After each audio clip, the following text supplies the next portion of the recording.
Modèles mentaux et innovation. Alors quand on parle d'innovation, on pense bien sûr amélioration des produits et des services existants.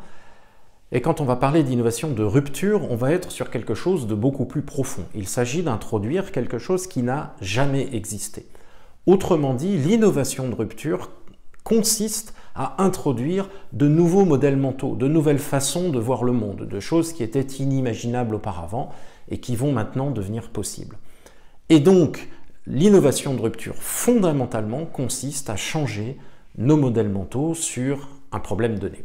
Alors, il y a beaucoup d'exemples, on peut citer Airbnb notamment, qui nous fait trouver parfaitement normal de passer la nuit dans la maison d'un parfait inconnu. Facebook, qui nous fait trouver normal de partager notre vie privée avec nos amis, ce que l'on mange, où l'on sort, ce que l'on fait le week-end, etc. Il y a un autre exemple historique très connu, c'est celui d'Henry Ford. Alors quand Henry Ford lance la Ford T en 1908, il annonce que chaque Américain pourra disposer d'une voiture puisque celle-ci coûte presque 3 fois moins cher que les voitures de l'époque. Et la réaction est celle d'un scandale.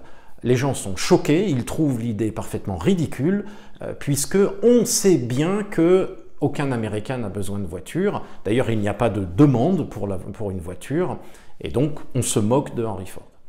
Quelques années après, le succès de la Ford T est tel que le fait de posséder une voiture est devenu une évidence. La voiture fait intégralement partie du rêve américain. Alors que s'est-il passé? Eh bien, entre-temps, nos modèles mentaux ont changé. Avant Henry Ford, la voiture est un objet d'apparat pour les riches. C'est ça le modèle mental. La voiture est un gadget, en quelque sorte, sympathique, mais pas très utile. Après Henry Ford, la voiture est devenue un objet utilitaire qui nous sert pour la vie de tous les jours, mais plus que ça, c'est devenu un instrument de liberté qui permet à chacun d'aller où il veut, quand il veut. Ce qu'a fait Henry Ford en tant qu'innovateur de rupture, c'est donc de changer le modèle mental de la voiture dans la société américaine.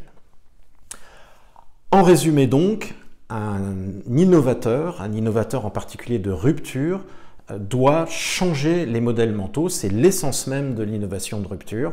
C'est donc de changer ce qui était impossible ou inimaginable ou même scandaleux en quelque chose qui est devenu évident. Le changement de modèle mental est donc au cœur de l'innovation de rupture et on voit bien le lien qu'il y a entre les deux.